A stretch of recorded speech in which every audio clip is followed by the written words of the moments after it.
Hello and welcome to Filibusters in Fine Print, where AMGA's public policy team gives you the insider view on healthcare regulations and legislation.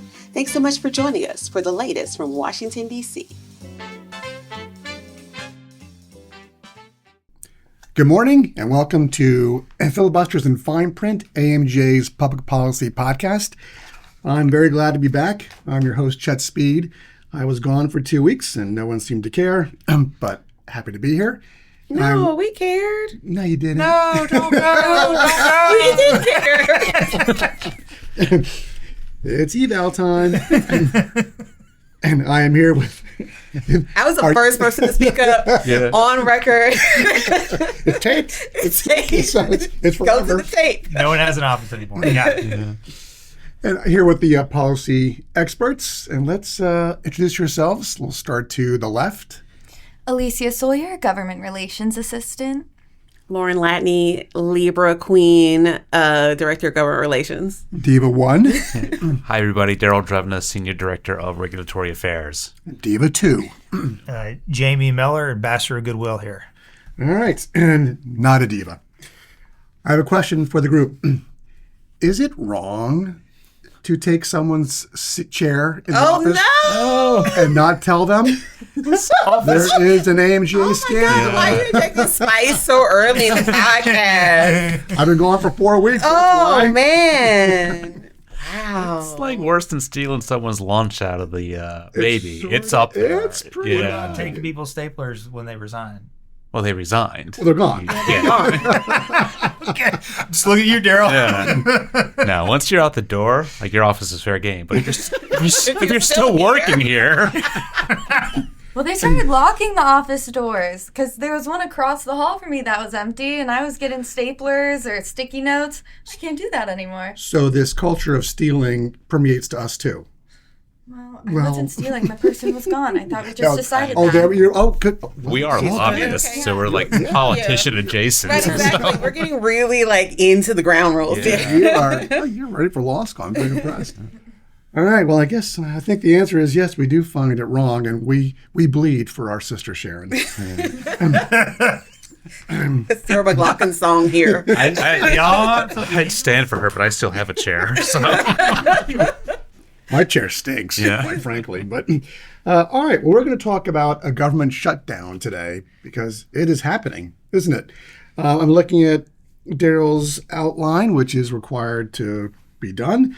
The question is, what is a government shutdown? And I'll just answer briefly. Essentially, the government has run out of money. Is that right? Yeah, that's right. Yeah. September 30th at midnight, government, you try to log onto your Bank of America account and there's a big old zero there. So that means a lot of implications and not some great ones. Indeed. Actually, and I know how the government feels. I have a 14-year-old that plays travel lacrosse. I also have zero in my bank account. Okay. Healthcare is vulnerable in the government shutdown. I think we'll get to that in a second. Which is actually what we're going to cover for the most part today. All right. Quick question. The government shutdown, why did it happen? Well, I think when we're looking at conversations that happened earlier this year in March, it was a similar shutdown situation. We extended the continuing resolution until March. There was a battle. We wanted a lot more drama, and Schumer was like, no. And so Schumer kind of capitulated, and after kind of doing a lot of bolstering about how he wasn't going to approve this shutdown, the budget, and he did, which made Democrats mad. That was in March. And it was in March. Okay. And so there was, for a couple of weeks at least, conversations around whether Schumer should step down, who was going to take his place. Those rumors were and the conversation quickly halted because, who's going to take that position? That's, the worst. And so we're back here at the same time. Schumer's in the same position, and so is Minority Leader Jeffries on the House side, where you're looking at a base that is very hungry for some sort of action against the administration, knowing the Democrats are in the minority, knowing that they don't have any branches of government. There's still they are still looking for leaders to stand up in some sort of way. And so one of the things that happened in July was the OB3. And in it, they basically gutted Medicaid and a lot of other healthcare programs. And so Democrats are looking at this as a way to, A, go on record or their feelings about this, and B, put up a fight, particularly because there's one thing that's up there, the enhanced ACA tax credits. And those tax credits expire at the end of the year, I believe. And it's going to be a huge a huge increase in insurance funding. Insurance premiums will go up. And so this is also a way for them to kind of put that on record, because there's some moderate Democrats and Republicans who really like this program. And so they want to continue to put pressure on them. Yeah, I think this is a much broader debate, like you said, Lauren. It's beyond government funding, because if you just look at it from a practical perspective, the House passed a clean CR, healthcare extenders, and all the things that AMJ members care about until November 21st, which was, and the Senate has rejected it. But it's a much broader conversation. It's about the enhanced premium tax credit, which doesn't need to be dealt with until January 1. But and then the Democrats are concerned about that. The Republicans have suggested, at least their moderates have suggested, a 1-year extension of the enhanced premium tax credit, and so that's an ongoing discussion right now.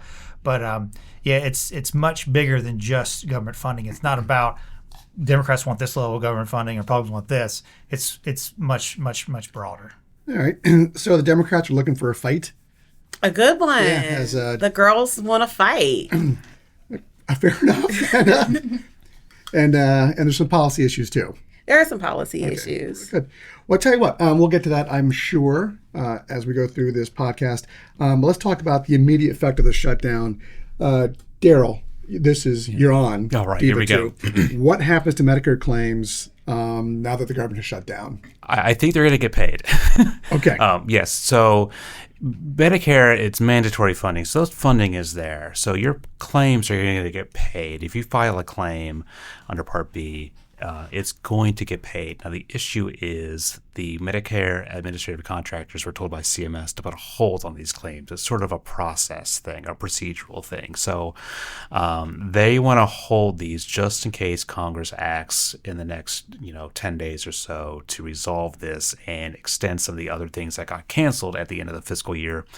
And it's a way to prevent the MACs from having to go back and reprocess all of these claims. But if you're listening to this, if you file a claim, you can still file a claim. It's just going to sit in the, in the basement of the MAC for a couple of days, but it will get processed and it will get paid. And processing, we were told by a CIO ex-official, takes seconds. Takes seconds, yeah. So not a big deal to have it's these a held. hurry up and wait type situation. Okay. Yeah. So by and large, our members will not see any financial No, not complications unless because this of like this. drags on for months and months and months, and all of a sudden the people who are supposed to process these get furloughed, and then it can get pretty ugly. But as of right now, your claims are going to get processed and paid. It just might take a minute. Okay, great. Well, that's fantastic. Okay, Jamie, let's talk about telehealth. Yes, so a key provision of the COVID pandemic was an expansion of the telehealth coverage in Medicare, which was the elimination of geographic site of service restrictions. But what happened on the first of this month was those expired. Congress needed to pass an authorization, and it also needed to allocate funding for that. So effective October 1st, you are no longer, you're allowed to submit claims on telehealth, but you will not get paid back. Now, there's exceptions. If you're in a downside risk, ACO, and some other, but traditional Medicare fee-for-service, what happened during the pandemic, that's no longer possible. Now we're being told that Congress can come back and retroactively do this with CMS potentially. If it depends on how long this lasts, but I think my colleague Lauren and I can agree that this is a bipartisan issue. All members of Congress have heard from their constituents that they do not want telehealth to end. Okay, that's good. And so both R's and D's like telehealth, and the expectation is once there's a government funding deal, telehealth restriction will be lifted, and you can be paid for telehealth services for your Medicare patients once again. Yeah, that's right. But right now, it's just You're not getting it's paid. not covered. Okay, Right, not covered at all. They're probably holding those claims as well for potential repay. If providers are filing them for services on or after October 1st, they'll hold them. Yeah. And that's part of the reason they're holding all claims. Great. Fantastic. So, Daryl, you're on a roll. Let's talk Gypsy. Yeah, the Medicare Work Geographic Practice Cost Index. Now, first question, do we want to have an entire episode just on this? Because we could do that. Well, the audience, put in the comments, y'all want a whole 20 minutes on Gypsy? So, let us know. And this is a way, really, it's part of the work component of that Gypsy is used in calculating how physicians are paid. And it's a way to make sure that we sort of plus up those physicians that are in rural or underserved areas. And there's a floor that's set, and Congress has to set this floor. And it's currently set at 1. Now, that floor expired with everything else at the end of the fiscal year. So right now, those lower cost areas might go below the national average. So their payments would, be less. Historically, Congress has acted to bring that back up to 1. We expect them to do so, but now it's when are they going to do it? So if you're in one of those areas where the floor is set at 1, it's not right now. And I guess another reason why CMS is holding claims for 10 days, because to recalculate the Gypsy floor would be it's administrative burden for them, right? Okay. So we'll just hold it, sit tight, and then run it through the machine once we know exactly what we're dealing with. Okay, I know we're 18 minutes short on the Gypsy discussion, right? As far as you're concerned, but maybe later. Okay. Maybe later. Again, comments. Something else. Lauren, the hospital at home program, which is popular with many of our members. Yeah, so the acute hospital care at home program was launched in response to the COVID-19 emergency, and we extended until September 30th. This allows healthcare organizations to deliver inpatient care in patients' homes, increasing capacity and reducing costs. As of today, October 2nd, there were 419 hospital at home programs operated by 147 health systems in 39 states. This is extremely popular. There was a CMS report that said patients and caregivers really like the overall experience of having that. But because the government's funding is over, CMS has sent notices to hospitals with active hospital at home waivers saying patients must be discharged or returned to the hospital. And so that is going to need government approval, of course, but it really is sort of throwing a wrench into a very popular program that I believe is one of the futures of healthcare. You're not alone in feeling that way also. Mm-hmm. And presumably once a deal is agreed to, we can go back to that program. Okay. Yeah. But still, if you're at home and they have to go to the hospital, especially with beds already being full, caregivers now having to rearrange their schedules to make this. I mean, it's really sad. I think instead of actually shipping folks back to the hospital, the concern I think in my mind is they just won't get care at all. So or they'll have to figure something else out. And that's not good. No, not at all. Alicia, I think you have. Yeah, and just to note that beneficiary hotlines and support services will be paused during the shutdown and will resume once it's resolved.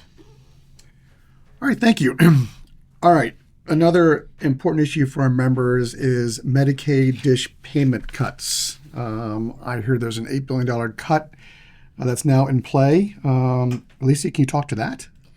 The scheduled cuts to Medicaid DSH payments represent one of the most significant threats to America's safety net hospitals. Under current law, federal DSH allotments are scheduled to be reduced by $8 billion in fiscal year 26. Though Congress has repeatedly delayed implementation, the bottom line is that if these cuts take effect as currently scheduled for fiscal year 26, they would amount to about half of unreduced allotment amounts, a 48.7% reduction. That's a major reduction. And so, what Alicia is talking about here is these DSH payments. There's federal funds that are designed to help hospitals that serve a large or disproportionate number of Medicaid patients or uninsured folks. And state Medicaid programs are required to make DSH payments to hospitals that serve those high proportion of Medicaid beneficiaries or other low-income patients.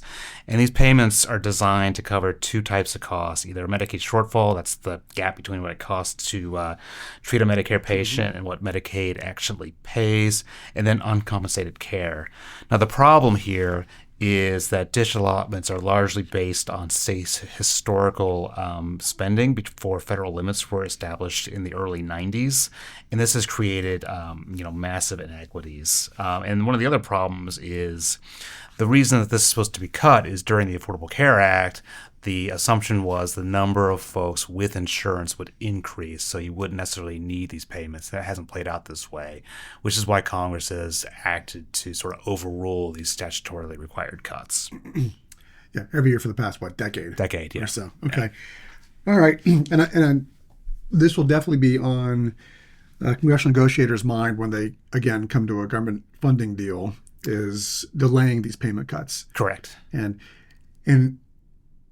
there may be no immediate impact on these Medicaid dish cuts also, because I guess these payment cuts are done either monthly or by quarterly. So maybe there's some wiggle room here for the members. Right. So it's not an immediate thing, but it's definitely looming out there. When you're talking about, I think at least you said $8 billion, that's in one fiscal year. That's a significant cut that, depending on how they parcel it out, like you said, it's not an immediate threat, but over the next quarter or so, if this doesn't get resolved, the states are going to feel this. Yeah. And I saw Kentucky might get hugely impacted by this.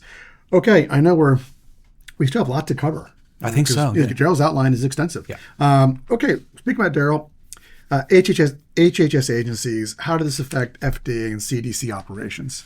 Sure. So with the FDA, they're not going to accept any new drug or device applications. So if you've got a new application for a new drug, it's just simply not going to get reviewed. It's one of those things where there's, FDA collects fees. They can't do that anymore. They don't have the authority to do that. And I think it's about it's going to simply delay any sort of approval process for new drugs or devices. Okay, and that's a big deal. I think it's like 85% of the CDC is going to get furloughed. So they're really one of the agencies within HHS that is going to get hit by this. So a lot of their disease monitoring and their public-facing, their PR stance and their reporting is really going to take a hit on this. Yeah, and I think a lot of, like you said, are going to be impacted. But like the disease outbreak monitoring program is not going to be directly impacted initially by this shutdown because there's exclusions to the government shutdown. But the problem is, I know Daryl's talked about this in the past, is that's okay in 3-4 days, but if it's a 2-3 week, just because you're keeping a few people on staff at the CDC doesn't mean they're going to be able to do their full capacity of work. Right. CMS, same thing. Yeah, exactly. And speaking of CDC, so Lauren, vaccination programs? So most of the mandatory programs, like the Vaccines for Children program, which provides free vaccines for uninsured and underinsured children, that'll continue, but CDC is still waiting for approval of the final recommendation of the COVID vaccine for this season, and that could be delayed because they are still going through the process. And so there was recommendations released earlier this month, but CDC hasn't approved them yet. So we'll still be pending on that. All right, very good. Let's see. We have been talking about so many things. I might skip something, Daryl. Sure. Okay? Yeah, I guess. Go off script. Here we go. Daryl is sad. Yeah. But I want to talk about, how does this all end? How long will this last? Give us some political and economic context to this discussion. Yeah, I think it all depends. We're hearing a couple days, couple weeks. Like I mentioned before, the Republicans did pass a clean CR. It's just unclear whether or not there's going to be movement on the enhanced PTC.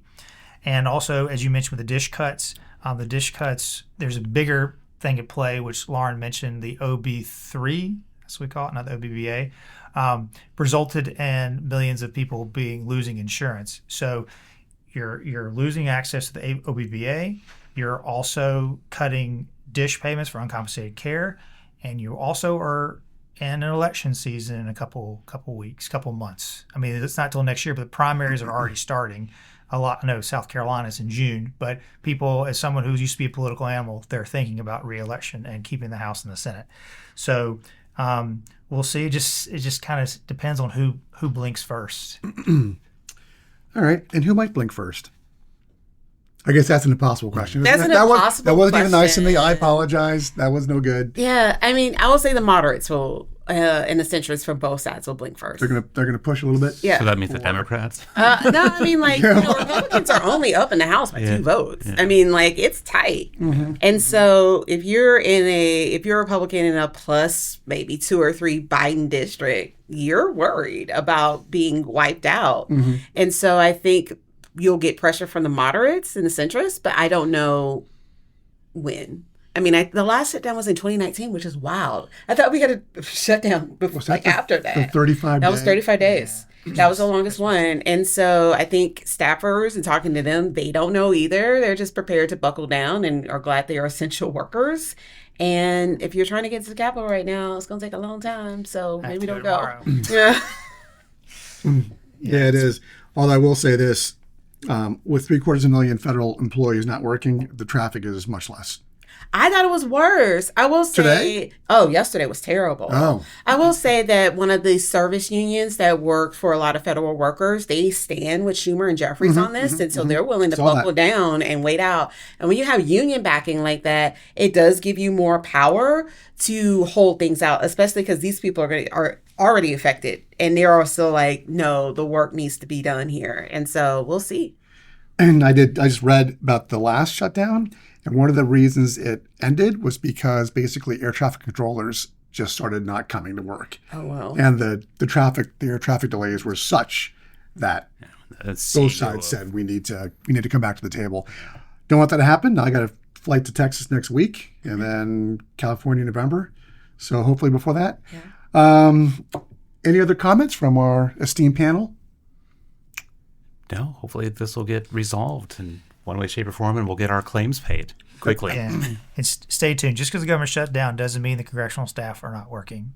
And they want to hear. I don't know if they want to hear from you, but they need to hear from you. They want to hear from you. They do want to hear from you. That's a funny point. CMS can't hear from you. If they're furloughed, they're not allowed to pick up their phones, respond to email, or anything like that. So that casework function that if you have a question for a CMS staffer about your benchmark or a quality measure, it's likely that it's going to go unanswered until this gets resolved. Sounds good. Other comments? We good? All right. I will say this is my 26th wedding anniversary. And hi, Margaret. Aw, see you tonight. anniversary. Thank We'll see you. if she listens. No, she doesn't.